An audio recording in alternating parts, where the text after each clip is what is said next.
So today I'm going to talk to you about my impressions of Dragon Quest Builders 2 for Nintendo Switch. It's important, I say, for Nintendo Switch because it means I played a Nintendo Switch version of the game. You got to remember, Dragon Quest Builders 2 actually released last December for all other platforms, specifically PlayStation 4. So now that it's arriving on July 12th for Nintendo Switch, which is in just, a little bit over a week, I figured it would be a good time to talk about the game. Now, full disclosure on these impressions and opinions. One, I played the publicly available demo in the eShop right now. So if you're looking to go hands-on and see if this game's for you, the absolute best way isn't even to watch this video. It's to go download the demo and try it for yourself. But another caveat for these impressions is where they are coming from for me as a gamer. I do not like builder games. I have never enjoyed them. I understand why they're popular. I understand why people have fun with them. But games like Minecraft never really clicked with me. Roblox never really clicked with me. Stuff like Dragon Quest Builders never really clicked with me. Now, full disclosure, I never played Dragon Quest Builders. So when I say it never clicked with me, it basically means I watched some videos, didn't really try it myself, didn't really feel it. So I was told by a lot of people at Nintendo Prime, a lot of fans, that just because I don't like Minecraft or Roblox or games like that, that I should give Dragon Quest Builders a chance, because Dragon Quest Builders is a very different kind of building game, a very different, create your own creation style game. They never explained to me why it was different, just that it was, and that I needed to play it to fully understand. Now, another full disclosure here, I've never played a Dragon Quest game. So what I played on the eShop was not only my first taste of Dragon Quest Builders as a franchise, it was also my first taste of Dragon Quest. So this is very interesting coming as someone who is not necessarily, a Dragon Quest fan, and as someone who's not a Builder fan trying out this game. That's the perspective I'm coming from, and I wanted to find out if by the end of the demo, basically if it could convince me to give this game a shot. Now, you guys know my gaming budget is completely destroyed for 2019, so I probably wasn't going to pick up this game, but I do have a to purchase later list I've created for 2020 for me to go back and pick up these games in 2019 when they go on discount. And the thing is, can Dragon Quest Builders 2 actually make that list? Well, let's find out. So the demo, first off, starts off where you're in a tutorial area. You're in jail on a boat with the monsters. I'm sorry, I forget the name of the organization. You guys will have to forgive me for that. I'm not a Dragon Quest fan, so a lot of these names are new to me, so me trying to remember them is pretty difficult. But anyways, there's a big bad evil, the cutscene or whatever. You're stuck on a boat. You are a builder, and the tutorial kind of works where the captain of the boat, which is a skeleton guy, is having you do various tasks and having you talk to different crew members to do various tasks. Apparently, they're not even supposed to be talking to builders, but whatever. The ship is, going under at one point, and you're trying to repair the boat, and you learn how to make torches and all this stuff. It's basically a basic introduction to combat and other basic building things. Like, apparently everything you build in this game, builder-wise, is like done at these tables, versus with Minecraft, where it's kind of like you just kind of build things wherever you feel like. It feels like at times. Again, I'm not an expert at Minecraft. I don't enjoy Minecraft, so I haven't deep dove into it. So this is not a fair comparison for me to draw to Minecraft. I'm just saying that that's the only builder game I've really spent even a smidgen of time with. All right, so you go through all the tutorial, and then finally you can't keep up with this one side quest in there where you're patching up the boat as you ran into a coral reef or something. The boat sinks. Massive cutscene happens that looks absolutely gorgeous, by the way. And I thought the demo ended right there, actually, the way that cutscene was going. It's a cutscene I think I've seen in some of the trailers, and I'm like, oh, cool, so this is how it ends. It's ending with a trailer, and then, hey, go buy Dragon Quest Builders 2. And to me, if the demo would have ended right there, I probably would have been a little disappointed, because you didn't really get to do anything. You just learned how to play the game. You didn't actually get to play the game. But as it turns out, you do get to move on past that cutscene. Maybe that's just how the game goes. And you wake up on an island. You instantly meet a character named Malroth. which for some reason that name is ringing a bell to me as potentially mattering in the story for the bad guys. Whatever. Anyways, and he lost his memory and has amnesia, and I don't remember him actually being on the boat, so I don't really know how he got to this mysterious island. You also immediately after that run into a whole bunch of dead bodies that were washed up on shore. Yes, actually, there are dead bodies in this game. That's interesting. I didn't really expect to see that. But yes, so a bunch of people from the boat washed up on shore and are dead, except for one girl. And this girl is the one who makes requests of you initially to teach you even more basic mechanics, like how to build a room, like how the walls have to be 2 blocks high and there has to be a door and it has to be enclosed. That makes it an official room. So you build your first room. You learn how to build basic straw beds. You eventually learn how to build like clubs and stuff like that for other characters, and you learn more combat techniques along the way doing all these different quests. You learn how to cook by making a bonfire.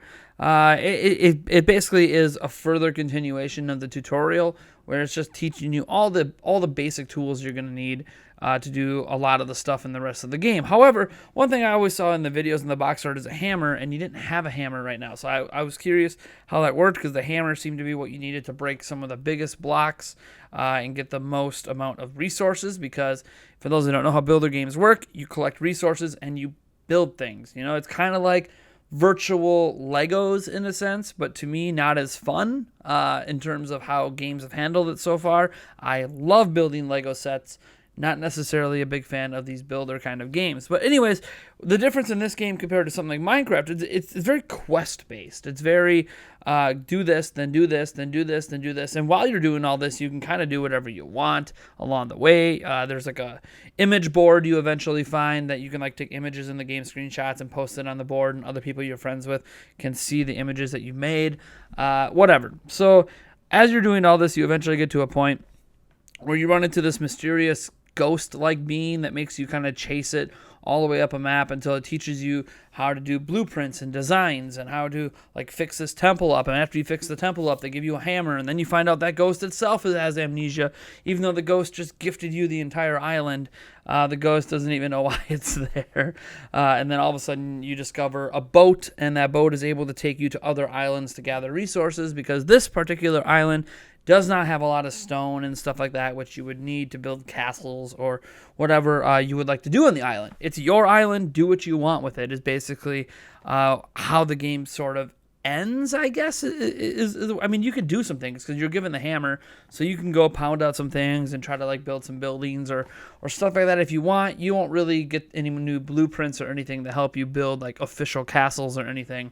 But you can mess around and destroy things and draw patterns in the mountains and stuff if you really want. I don't think that's what the final... I mean, you could do that in the final game, of course, but there's obviously a continuation from here where you can get on the boat and then go off to other islands and do more quests and gather more resources and then bring things back to yours. But in this case, the demo ends when you go talk to the boat guy, and that's just the end of it. Now... that's obviously, you can argue, a little disappointing because it's just really mostly a giant tutorial, but you kind of get the basic premise of how the game works. Very quest-based, story-based. Yes, you could free build, but there's also like actual objectives and stuff like that. And I think that's probably where this game differentiates a lot from like traditional Minecraft, where there's modes and stuff in Minecraft for different things. But like this is, it's basically a game that has building stuff in it, is what it feels like. And enemies and everything in between. And it feels, I guess, more Dragon Quest-like as someone who's never played a Dragon Quest game than necessarily Minecraft-like, but it's kind of like a mix of both. So my general takeaway from the entire experience, we're 9 minutes in here, and you guys are like, man, does he like the game? I'm going to be honest with you guys. I'm still bored as hell. I feel like I wasted an hour plus of my time playing this demo, and this game is just not for me. I could tell it wasn't for me on the little tutorial boat, but I was trying to give it a shot and be like, look, once we get off this little tutorial thing, maybe it opens up and things become more fun. I just didn't enjoy it. I'm out there, gathering materials, and I've done this a billion times, right? Like I used to play World of Warcraft. You go kill enemies, gather materials, all this stuff, craft things. Like none of that really is new to me. But I kept thinking as I'm doing this, I think I'd rather actually just go try out Dragon Quest XI. Like, the only thing I got out of this game is everything I liked about it was basically because it was Dragon Quest, and I've never played Dragon Quest. So, to its credit, it made me want to go get Dragon Quest XI for Nintendo Switch, which is really interesting to me because I like RPGs and stuff like that, and this is a nice, long time franchise. And Dragon Quest XI is widely considered a fantastic game, and the best version's coming to Switch. So already there was reasons to get it, but now this game just said, hey, look, anything I actually maybe enjoyed a little bit, like a little bit of the story, maybe a little bit of the characters, it's better in Dragon Quest XI. So I'll just go get that. I don't really have desires to build 2-block high rooms. I don't really have desires to go out and farm, 50 seashells in the morning like the one chick wanted me to do. This game isn't for, I don't like resource gathering. It's just tedious. And I know a lot of games have it, but there's usually like a longer, bigger end goal to it. And yes, there is going to be a longer, bigger end goal in this game because of the story elements in the quest, but it's just, I don't know. It feels like not as good of a version of actual Dragon Quest. It feels more like if you're sick of Minecraft, get this game because it has a story plus Minecraft elements. That's what it felt like to me. And I still have absolutely zero desire to play Dragon Quest Builders 2. So if you're asking for me for a recommendation for this game, one, go play the demo yourself because that's the best recommendation you're going to find out is try it. Try it and see if you like it. I think demos should exist for almost every game. But personally, if you're not into builder games, if you didn't buy Dragon Quest Builders before, if you don't like Minecraft, don't like Roblox, don't like any sort of building games out there, I don't think that Dragon Quest Builders 2 is going to suddenly make you a fan of builders. And I think your money would probably be best spent on games you might actually enjoy. Like if you like RPGs and you're playing Dragon Quest Builders 2 and you're not really enjoying it, you'll probably like Dragon Quest 11 way better than you're going to like Dragon Quest Builders 2, so go buy that instead. Like go buy the game that actually interests you rather than spending money on a game that has some vague elements that are of interest, but the core gameplay really isn't any different than what you've experienced in other builders. It really isn't. The core concepts of Dragon Quest Builders 2, the basis of breaking bricks, collecting resources, and building things is exactly what Minecraft is.